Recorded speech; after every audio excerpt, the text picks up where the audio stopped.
मी एक गरीब विधवा होते. मी एका श्रीमंत घरी मोलकरणीचे काम करत होते. पण त्या घरचे मालक त्यांच्या झालेल्या अपघातामुळे एका जागेवर झोपून असायचे.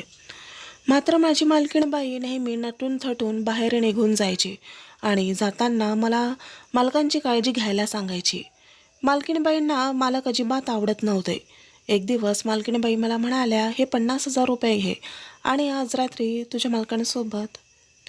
माझे नाव वीणा आहे. मी एक गरीब विधवा आहे. माझा नवरा मजुरी करायचा. 2 वर्षांपूर्वी त्याचा अपघाती मृत्यू झाला होता. मला 4 वर्षाचा एक मुलगा होता. नवरा गेल्यावर आम्ही गरीब असल्यामुळे आमचे खूपच हाल झाले होते. 2 वेळेच्या जेवणासाठी देखील वांदे झाले होते, कारण घरात तोच एकटा कमावता होता. माझे शिक्षण फक्त 7वी झालं होतं, त्यामुळे मला कुठे काम भेटत नव्हतं. असेच दिवस जात होते. मी माझा आणि माझ्या मुलाच्या जेवणाचा खर्च माझे दागिने विकून भागवत होते. आता माझ्याकडे विकण्यासारखं काहीच उरलं नव्हतं. आता आजूबाजूची लोक माझ्याकडे विचित्र नजरेने बघत होते.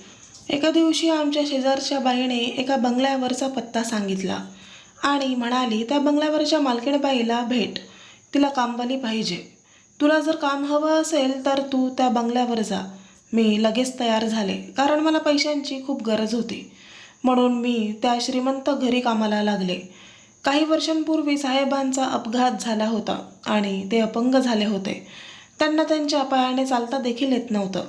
माझं काम आणि इमानदारी पाहून त्यांनी मला कायमचं नोकरीवर ठेवलं होतं. कधीकधी तर मी माझ्या मुलाला घेऊन दिवस रात्र त्यांच्याच घरी राहून तिथेच काम करायचे आणि मालकाची सेवासुद्धा करायचे आणि त्याचेच मला जास्त पैसे मिळत होते. मला कधीकधी माझ्या मालकीणबाईचा जरा रागच यायचा, कारण लग्न झालेलं असून आणि घरात भोलाभाला नवरा असून रोज असं नटून थटून त्या बाहेर भटकत असायच्या. तिला दिवस किंवा रात्र याचा कुठलाही भान नसायचं. केव्हाही यायची आणि केव्हाही जायची. तिला मालकांची काहीही काळजी नव्हती. मला घर आणि मालकांकडे लक्ष द्यायला सांगून ती निघून जायची. मी ऐकलं होतं की साहेबांना बिछाणावर पडलेले पाहताच मालकीणबाईने सगळ्या गोष्टी स्वतःच्या ताब्यात घेतल्या होत्या आणि मनमर्जीने वागायला सुरुवात केली. पण मालक जेव्हा चांगले होते तेव्हा त्या नेहमी घरातच असायच्या आणि साहेब कधीही बाहेर गेले तर दरवेळी त्यांना सोबत घेऊन जायचे. ते दोघं येताना खूप सारे शॉपिंग करून येत असायचे. साहेब बायकोवर खूप प्रेम करायचे, मात्र त्यांच्या बायकोच्या डोळ्यात त्यांच्याबद्दल कधीही प्रेम दिसलं नाही. मला तर नेहमीच असं वाटायचं की मालकीणबाईंनी साहेबांसारख्या थोड्या मोठ्या वयाच्या माणसासोबत फक्त आणि फक्त त्यांचा पैसा आणि संपत्ती पाहूनच लग्न केलं असेल. आणि आता मालक एका वेळानंतर बिछाणावर गेलेले होते. त्यांना जास्त वेळ बसता देखील येत नव्हतं. ते दिवस आणि रात्र शांतपणे आपल्या खोलीत बिछाण्यावर पडून असायचे.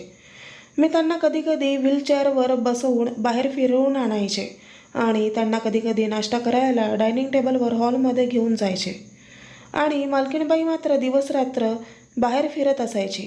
पण एका रात्री अचानक माझ्यासोबत जे काही झालं त्याने माझ्यासहित सर्वांचं आयुष्य बदलून गेलं.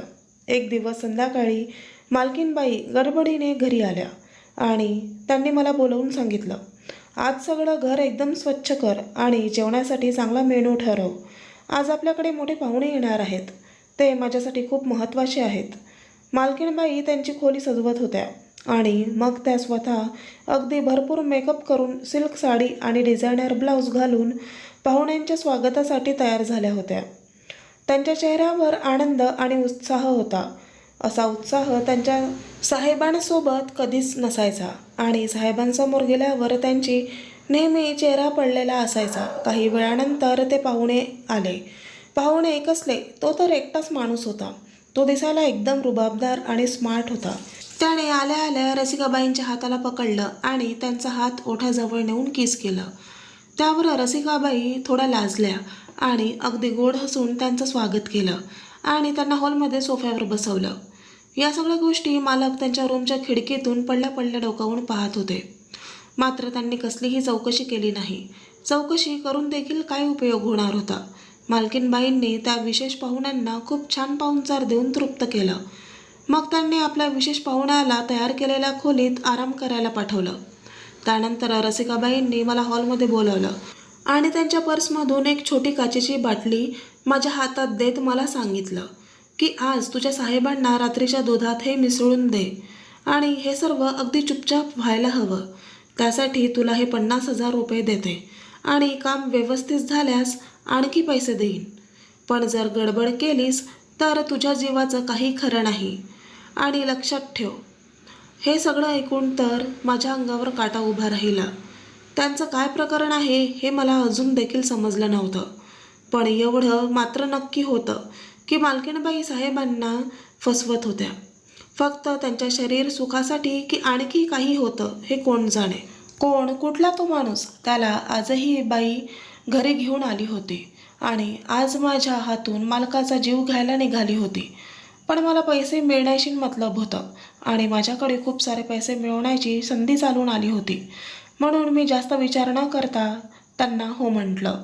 रात्र झाल्यानंतर मी माझ्या मुलाला झोपवलं आणि मालकांची नेहमीची औषधं आणि दुधाचा ग्लास घेऊन त्यांच्या रूममध्ये पोहोचले. सांगितल्याप्रमाणेच मी अगोदरच त्या काचेच्या बाटलीतले विष त्या दुधात मिसळून ठेवलं होतं आणि ते दूध मी साहेबांना दिलं आणि तिथे उभा राहून ते पिण्याची वाट बघत होते. कारण काही गडबड झाली तर सगळं काही माझ्यावर येऊ शकते. तर साहेब मला म्हणाले की हे दूध मी नंतर पितो आणि त्यांनी तो दुधाचा ग्लास टेबलावर ठेवून दिला. मला तर आता घामच फुटला होता. कारण रोजच साहेब दूध दिल्या लगेच पिऊन घ्यायचे. मग आज त्यांना काय झालं होतं? त्यांना संशय तर आला नसेल ना? या भीतीने माझा फक्त जीव जायचा बाकी होता.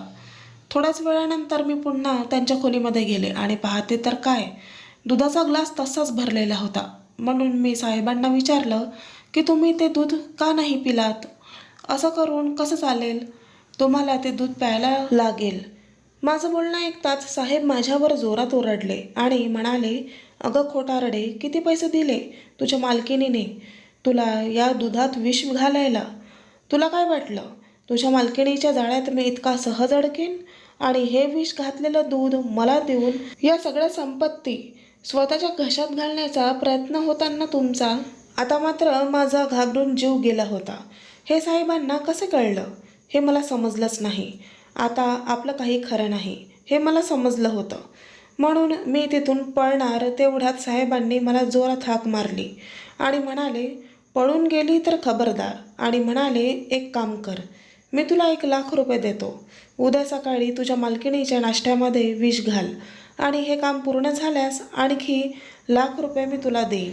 ते असं बोलत होते यावर माझा थोडा वेळ विश्वासच बसत नव्हता. कारण ते तर मालकीणबाईंवर खूप प्रेम करायचे. मात्र आता रसिकाबाईचं वागणं पाहून त्यांच्या जागी कुठलाही पुरुष असता तर त्यांनी हेच केलं असतं. अर्ध्या रात्री या नवरा बायकोने मला मोठ्या संकटात टाकलं होतं. मालकीणबाई आता त्या विशेष पाहुण्यांच्या खोलीमध्ये गेल्या होत्या आणि ही गोष्ट कोणीही समजू शकेल की एका भरपूर सजवलेल्या खोलीमध्ये अर्ध्या रात्री एक बाई छान तयार होऊन का गेली असेल. आणि याच गोष्टी साहेबांच्या जीवाला लागत होत्या. मी ठरवल्याप्रमाणे सकाळी एका कपामध्ये विष मिसळलं आणि बरोबर ते मालकीणबाईंच्या पुढे ठेवलं. 3 कप बरोबर तिघांना टेबलावर ठेवले होते आणि अचानक माझ्या मुलाचा रडण्याचा आवाज आला. म्हणून मी त्याच्याकडे पळतच गेले आणि त्याला शांत करून तिथे परत आले आणि पाहते तर काय, मालकांचा चेहरा काळा पडू लागला होता आणि त्यांचे हात पाय थरथर कापू लागले होते. मी मनात विचार करत होते, हे कसं काय झालं? मी तर मालकीणबाईंच्या कपात विष घालून त्यांना दिलं होतं. साहेबांना तडफडत असताना पाहताच मी ॲम्ब्युलन्ससाठी फोन लावला. मालकीणबाईने जोरात आवाज देत मला खडसावले की कॉफीमध्ये विष तूच मिसळलं होतंस ना? आणि आता ॲम्ब्युलन्ससुद्धा तूच बोलवणार आहेस. त्याचं बोलणं ऐकून तर मी त्यांचे पटकन पाय पकडले आणि त्यांचे माफी मागू लागली. त्यावर त्या मला म्हणाल्या की भोगू दे त्यांना त्यांच्या कर्मांची फळं. दुसऱ्यासाठी खड्डा खणला की त्यात स्वतःलाच पुरायची वेळ येते. आता मालकीणबाई साहेबांना पाहून म्हणाल्या, मी तुमचे आणि वीणाचे बोलणे ऐकले होते. तुमचा प्लॅनही मी ऐकला होता आणि म्हणूनच मगाशी तुमचे लक्ष विचलित करून मी कप बदलला आणि आता तुम्ही तुमच्या कर्माची फळं भोगत आहात. त्यानंतर मी जे काही ऐकलं त्यातून त्या दोघांचा एक वेगळाच इतिहास, त्यांची रूपं मला ऐकायला मिळाली. यावर विश्वास ठेवणं अवघड होतं, मात्र ते सत्य होतं. मालकीणबाई रागारागाने त्यांना बोलू लागल्या, तुम्हाला असं अपंग करून बिछाण्यावर ठेवलं आहे तरी तुम्ही सुधारायला तयार नाही. यामुळेच आज तुमच्यावर ही वेळ आली आहे. मालकीणबाई तशी खूप सर्वसामान्य कुटुंबातली मुलगी होती. तिला शिक्षण घेऊन पोलीस व्हायचं होतं. मात्र साहेबांची नजर तिच्यावर पडली आणि तिच्या तारुण्याच्या लालसेने त्यांनी तिला किडनॅप करून घेऊन गेले. त्यानंतर रसिकाला जेव्हा शुद्ध आली तेव्हा ती साहेबांच्या बिछाण्यावर होती. हे सर्व साहेबांनी गुंडांना पैसे देऊन करून घेतलं होतं. मला त्यांच्या बोलण्यातून कळालं की साहेबांचं हे 5वं किंवा 6वं लग्न असेल आणि त्यांना कमी वयाच्या तारुण्यात असलेल्या मुली खूप आवडत होत्या आणि ते त्यांना कुठल्याही मार्गी मिळवत होते. त्यांचा भरपूर वापर करून झाला की त्यांना कुठेतरी गायब करत होते. मात्र रसिकाच्या बाबतीत ही गोष्ट जरा वेगळीच घडली होती. कारण लग्नानंतर 2-3 महिने साहेबांनी जगासमोर दिखावा दाखवला की ते मालकीणबाईंवर खूप प्रेम करतात आणि मग नंतर त्यांचाच अपघात होऊन ते बिछाण्यावर पडून राहिले. साहेबांच्या अपघातानंतर रसिकाने आपलं शिक्षण पूर्ण करून परीक्षा देऊन पोलिसांचे गुप्तहेर खाते जॉईन केले होते आणि त्या संदर्भात तिचे नेहमी वेळोवेळी बाहेर जाणे असायचे आणि तिच्याकडे तिच्याच खात्याचे अधिकारी लोक येत असायचे आणि त्यांची गुप्त बैठक तिच्या खोलीमध्ये व्हायची. शेवटी साहेब त्याच्या कर्मानेच तडफडून मेला आणि रसिकालाही तिच्या हक्काचा सर्व काही ठेवून गेला. मलासुद्धा त्यांनी त्यांच्याकडेच कामाला ठेवून घेतलं आणि माझ्या मुलाच्या शिक्षणाचा खर्च त्यांनी उचलला. मला आणखी काय हवं होतं? आता मला चांगलेच कळलं होतं की दिसतं तसं नसतं, म्हणूनच जग फसतं. तर मित्रांनो, कथा आवडल्यास चॅनलला लाईक, शेअर आणि कमेंट करा आणि अशाच छान छान कथा पाहण्यासाठी चॅनलला सबस्क्राईब करा. धन्यवाद.